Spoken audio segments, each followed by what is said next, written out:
ছাত্রছাত্রী আমার চ্যানেলে ভিডিওটি দেখার জন্য স্বাগত জানাই। তোমরা যারা 2025 সালে মাধ্যমিক পরীক্ষা দেবে তাদের জন্য পর্ষদ টেস্ট পেপার থেকে গুরুত্বপূর্ণ এমসিকিউ এসসিকিউ নিয়ে আজকের ভিডিওতে হাজির হয়েছি। আশা করি ভিডিওটি শুরু থেকে শেষ পর্যন্ত মনোযোগ সহকারে দেখবে, তাতে অনেক উপকৃত হবে। তো চলো শুরু করা যাক। যেহেতু এমসিকিউ প্রশ্নের উত্তরগুলো উল্লেখ করা রয়েছে, সেহেতু আমি কেবলমাত্র সঠিক উত্তরটি টিক চিহ্ন দিয়ে প্রকাশের চেষ্টা করেছি।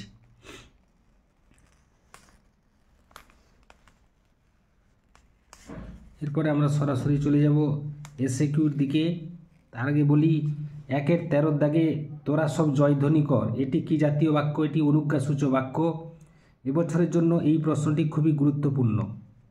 চিরসুখী পদটি কোন সমাসের দৃষ্টান্ত? উত্তর হবে ব্যক্তি তৎপুরুষ। ব্যাস বাক্যটি হবে চিরকাল ব্যাপিয়া সুখী। 1-এর 15 দাগে প্রশ্ন গুরুত্বপূর্ণ। নদীর বিদ্রোহের কারণ সে বুঝিতে পারিয়াছে, এটি কোন বাচ্যের দৃষ্টান্ত? উত্তর হবে কর্তৃবাচ্যের দৃষ্টান্ত। পরে 2-2-1 আক্ষেপ করেন হরিদা। হরিদার আক্ষেপের কারণ কি? জগদীশবাবুর বাড়িতে আগত সন্ন্যাসীর চলে যাওয়া ও হরিদার সঙ্গে সাক্ষাৎ না হওয়া, এটাই ছিল হরিদার আক্ষেপের কারণ। 2-1-2 সে ওদের আনন্দ মাটি করার জন্য বলল। এখানে সে কে? সে বলতে দলের একটি ছেলের কথা বলা হয়েছে, যে অমৃত হিসাবের জামা বদলানো দেখেছিল। পরবর্তী 2-1-2 বড় ভয় করিতে লাগিল নদের চাঁদের। নদের চাঁদের ভয়ের কারণ কি? উত্তর হবে নদীর উন্মত্ত জলরাশিকে প্রায় ব্রিজ পর্যন্ত উঠে আসতে দেখে নদের চাঁদের ভয় হয়েছিল। 2-1-4 আমার পক্ষে সম্ভব নয়। বক্তার পক্ষে কি সম্ভব নয়? এই উক্তিটির বক্তা হলেন বিরাগী সন্ন্যাসী হরিদা। তিনি জগদীশবাবুকে উক্ত কথাটি বলেছেন। এবার আসল উত্তরে আসি। জগদীশবাবুর বাড়িতে কয়েকটা দিন থাকা সম্ভব নয়, এটাই বক্তার পক্ষে সম্ভব নয় বলে উল্লেখ করা রয়েছে।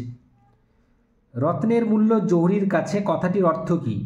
জহুরি যেমন জহর চিনতে পারে, অর্থাৎ মূল্যবান রত্ন সেটি ভেজাল না খাঁটি নির্বাচন করতে পারে, সেরকমই বা তেমনি লেখক মেশো তপনের লেখা গল্পের সঠিক মূল্যায়ন করতে পারেন। 2-2-1 যেখানে শহর ছিল সেখানে কি অবস্থা হলো? উত্তর হবে যেখানে শহর ছিল সেখানে মৃৎপাথরের মূর্তির বিভৎস মাথা, দোমড়ানো লোহা, অর্থাৎ যুদ্ধ শেষে শহরে ছড়িয়ে রইল কাঠকয়লা, দোমড়ানো লোহা, মৃৎপাথরের মূর্তির বিভৎস মাথা, অর্থাৎ ধ্বংসের ছবি দেখা গেল।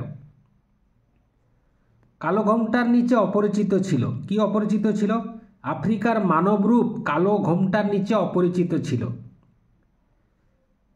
2-2-3 হা ধিক মোরে বক্তা নিজেকে ধিক্কার দিয়েছেন কেন? শত্রু সৈন্য যখন লঙ্কা ঘিরে রয়েছে তখন ইন্দ্রজিৎ প্রমোদ কাননে প্রমোদে মত্ত ছিলেন, সেই জন্য বক্তা নিজেকে ধিক্কার দিয়েছিলেন। তথা কন্যা থেকে সর্বক্ষণ, কন্যা কোথায় থাকে? সিন্ধু তীরে রত্নখচিত প্রাসাদে বা টঙ্গিতে পদ্মা অবস্থান করেন বা সেখানে থাকেন। 2-2-5 ধ্বংস দেখে ভয় কেন তোর?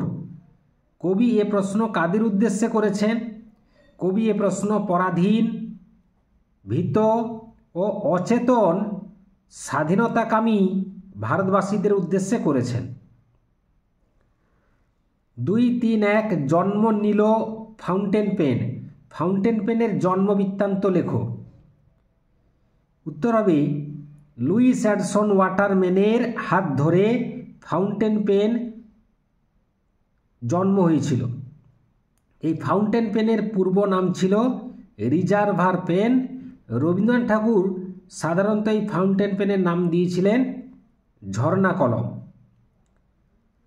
লাঠি তোমার দিন ফুরে আছে কথাটি কে কাকে বলেছিলেন? লাঠি তোমার দিন ফুরে আছে কথাটি বলেছিলেন বঙ্কিমচন্দ্র চট্টোপাধ্যায়। এটি নেওয়া হয়েছে বঙ্কিমচন্দ্র চট্টোপাধ্যায়ের লেখা দেবী চৌধুরানী উপন্যাস থেকে।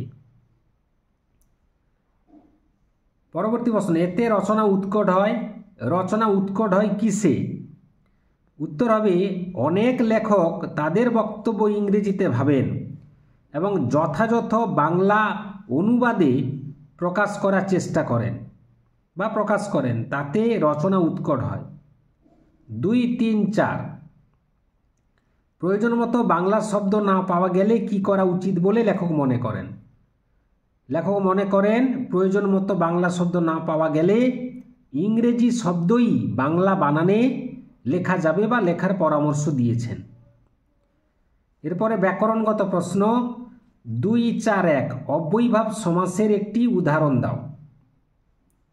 নগরীর সমীপে সমান হচ্ছে উপনগরী। এই উপনগরী হলো অব্যয়ীভাব সমাসের দৃষ্টান্ত। পরবর্তী প্রশ্ন, নিরপেক্ষ কর্তার উদাহরণ দাও। নিরপেক্ষ কর্তা কাকে বলে?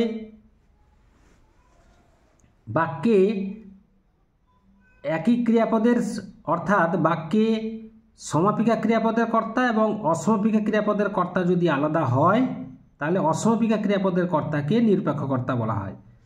তুমি এলে আমি যাব, এখানে অসমাপিকা ক্রিয়াপদ হচ্ছে এলে, তার কর্তা হচ্ছে তুমি, কাজেই অসমাপিকা ক্রিয়াপদের কর্তা যেহেতু নিরপেক্ষ কর্তা তাহলে এখানে তুমি হলো নিরপেক্ষ কর্তা। সমধাতুজ কর্ম বলতে কি বোঝো? বাক্যে ক্রিয়াপদ ও কর্মপদ একই ধাতু থেকে নিষ্পন্ন হলে ওই কর্মকে সমধাতুজ কর্ম বলে। যেমন মেয়েটি কি গানই না গাইল, তাহলে গান হলো এখানে সমধাতুজ কর্ম।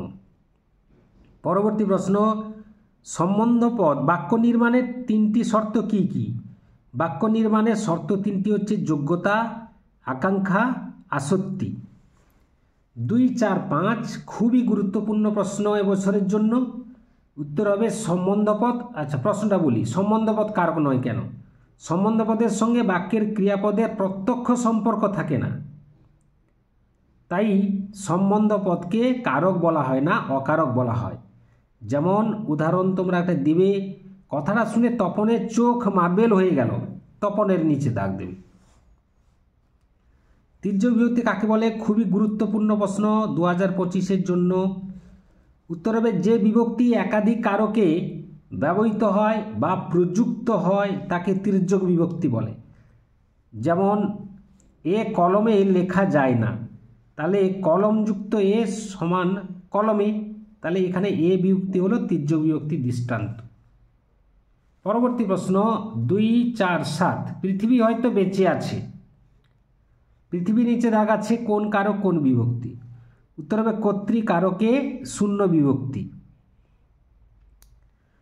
ভাববাচ্যের একটি উদাহরণ দাও। মহাশয়ের কোথায় থাকা হয়, এটি ভাববাচ্যের দৃষ্টান্ত। বহুরূপী শব্দটির ব্যাসবাক্য সহ সমাসের নামলোক। বহুরূপ ধারণ করেন যিনি সমান বহুরূপী উপপদ তৎপুরুষ সমাস। নদীর ধারে তার জন্ম হইয়াছে, খুবই গুরুত্বপূর্ণ প্রশ্ন। কর্তৃবাচ্য করলে হবে নদীর ধারে সে জন্মিয়াছে। এই ছিল আজকের ভিডিও। আশা করি ভিডিওটি ভালো লেগেছে। লাগলে অবশ্যই একটা লাইক করে দাও, শেয়ার করে দাও। চ্যানেলে নতুন হয়ে থাকলে চ্যানেলটি অবশ্যই সাবস্ক্রাইব করে চ্যানেলের পাশে থাকো। এতক্ষণ ধরে ভিডিওটি দেখার জন্য ধন্যবাদ রইল। নেক্সট ভিডিও তোমাদের সঙ্গে দেখা হচ্ছে।